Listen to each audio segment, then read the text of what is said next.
Bonjour à tous, vous écoutez Marie Petitot, la plume qui dépoussière l'histoire et fait revivre les personnages du passé. Égérie du Second Empire. Épisode 6, la déesse de l'hiver.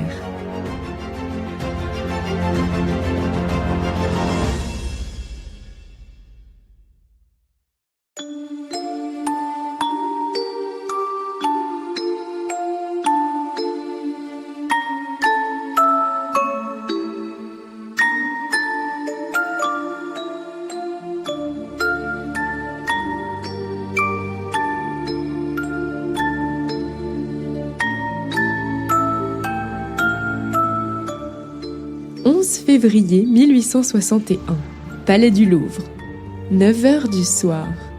En cette nuit d'hiver paisible, la toute récente aile Richelieu est soudain prise d'assaut par une file de voitures qui s'allonge de minute en minute jusqu'à encombrer toute la rue de Rivoli, jusqu'au ministère des Finances.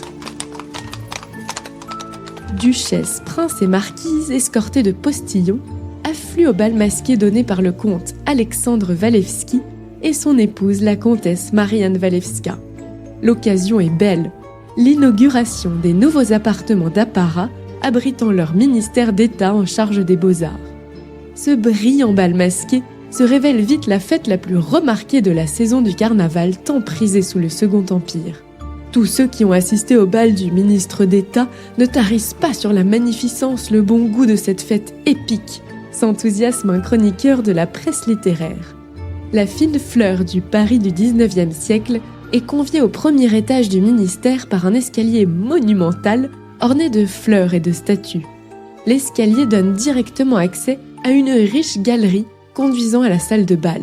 Ses proportions grandioses et son aspect éblouissant rappellent la salle des Cariatides des Tuileries et les palais italiens de Gênes. Le beau plafond offre une représentation peinte de l'empereur et de l'impératrice, auxquels font cortège les lettres et les arts. Au bout de la salle de bal, un large rideau, assez semblable pour les dimensions à un rideau de théâtre, se levait sur l'enfilade de salons couronnés par les splendeurs du buffet. D'une certaine place, l'œil croyait voir s'étendre devant lui la nef d'une vaste cathédrale, avec le maître buffet, en guise de maître-autel, tout au bout de la longue voûte. Debout à l'entrée du premier salon, en haut des escaliers, entourés de leur état-major, le comte et la comtesse reçoivent les hommages de leurs invités. Jamais, sans doute, Marianne Walewska n'a paru si lumineuse. Désormais figure incontournable dans le monde cosmopolite des Tuileries, épouse très influente et très écoutée d'un ministre d'État, amie de l'impératrice et maîtresse respectée de l'empereur, qui la tiennent tous deux en très haute estime, la comtesse est à l'orée de ses 38 ans et à l'apogée de sa gloire et de sa beauté. Le premier salon était orné de 4 toiles modernes d'un mérite supérieur, la Sainte Monique d'Ary Scheffer, la Vierge à l'hostie d'Ingres, la Jeanne d'Arc de Bénouville et le portrait de la comtesse Walewska par Édouard Dubuff. Ce dernier cadre, qui jusqu'alors avait paru fort ressemblant, ne suffisait plus cette nuit-là pour reproduire les grâces du modèle.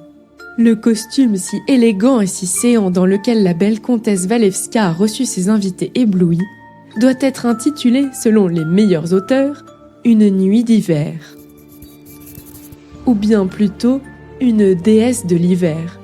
La robe, en gaze bleu sombre et dentelle noire, symbolise les ténèbres. Les boucles d'oreilles frissonnantes simulent le givre, tandis que les flammes et filets d'argent semés sur la jupe semblent une douce gelée. Saupoudrées sur la dentelle noire, quelques mouchetures d'hermine rappellent les flocons de neige. Les nombreux admirateurs de Marianne ne manquent pas de lui dire « Voilà un hiver qui a plus de charme que le printemps ».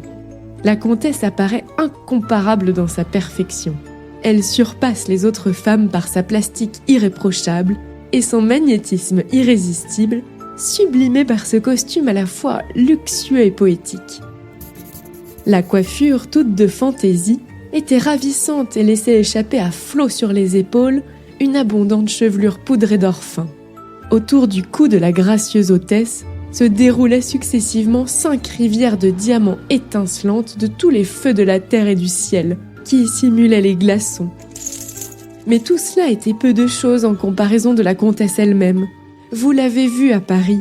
On n'a ni de plus délicieux sourire, ni de plus charmant regard. Je puis affirmer que, bien qu'elle fût chez elle et qu'elle ne le cherchât pas, Madame Walewska a obtenu tout le succès de son bal.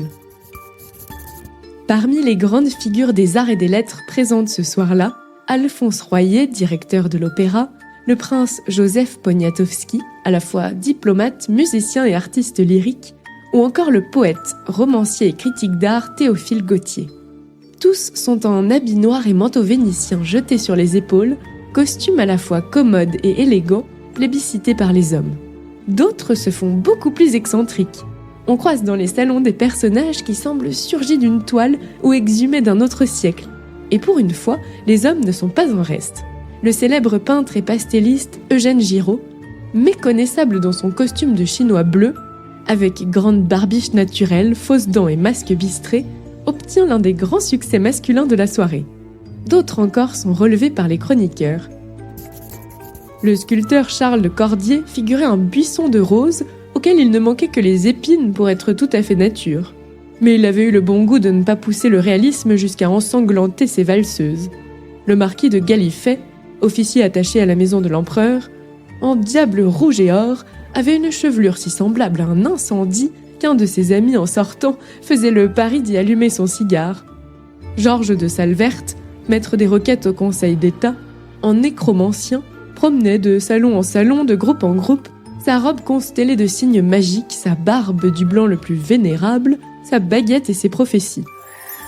Il vous lisait dans la main et dans le cœur à livre ouvert, et il vous tirait les cartes. Il tirait encore d'une ceinture, inépuisable comme la bouteille aux liqueurs de Robert Houdin, une foule de menus objets, soigneusement enveloppés, qu'il distribuait aux uns et aux autres. Monsieur Alfonso, fils d'un richissime Havanais qui habite Paris depuis longtemps, était en sauvage. Le peau rouge était complet, fusil sur l'épaule, et pantalon dont l'intersection avec le gilet laissait voir de temps à autre pas mal de chair humaine. Les costumes féminins, comme toujours, font sensation. Toutes les femmes du monde ont fait des folies pour ce bal afin d'en être les reines. Si Marianne Walewska en est bien la déesse, il y a effectivement plusieurs reines qui rivalisent d'élégance, de luxe et d'ingéniosité. On loue l'incroyable travestissement espagnol qui sied si bien à la fringante allure de la princesse Pauline de Metternich.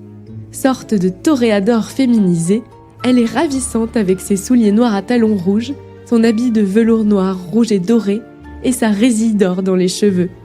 Un des costumes les plus regardés est celui de la femme du général Fleury, en riche châtelaine allemande de la Renaissance. Et parmi les accoutrements fantaisistes, on admire Madame de Sibach, fille de l'ambassadeur de Saxe, en corbeille de fleurs renversées. Déguisement ingénieux et piquant, les fleurs s'échappent du corsage et la jupe les ramasse. C'est d'ailleurs une pluie de costumes floraux formant bouquet et rappelant qu'après l'hiver vient le printemps. En coquelicot, Madame Valentine Haussmann, blonde comme les blés, fraîche et souriante comme un matin de printemps. En pensée, Madame la Bardane de Verdière, qui savait donner l'air spirituel à toutes les pensées de sa jupe, de son corsage et de sa coiffure. En tulipe, Madame de Gallifet, on se sentait hollandais en la regardant. L'art étant à l'honneur, on donne pendant la soirée 2 quadrilles très artistiques. Le plus réussi est sans conteste le quadrille des patineurs, qui charme l'assemblée par son attirail de traîneaux d'osier sillonnant les salons avec une vertigineuse rapidité.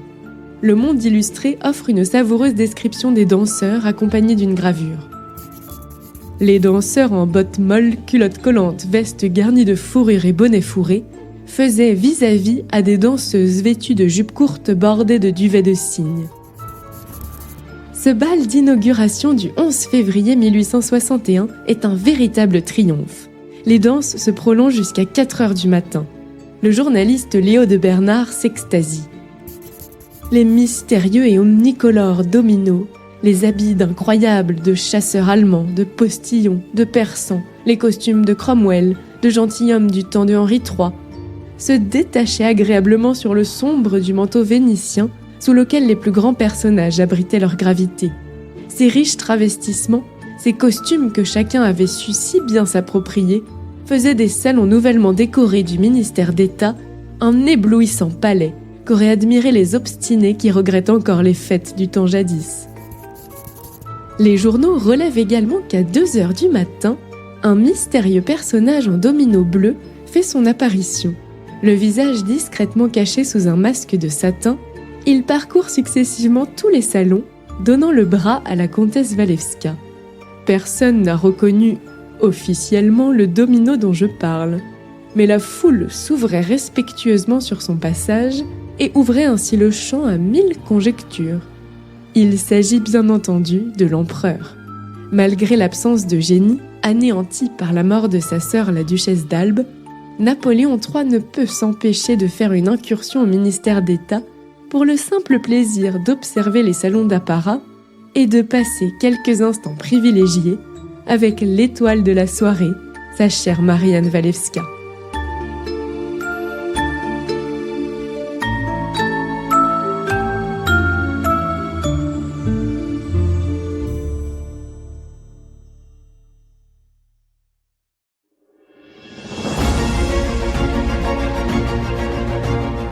C'était Marie Petitot dans le podcast Plume d'Histoire. À très bientôt pour une nouvelle incursion dans les couloirs du temps.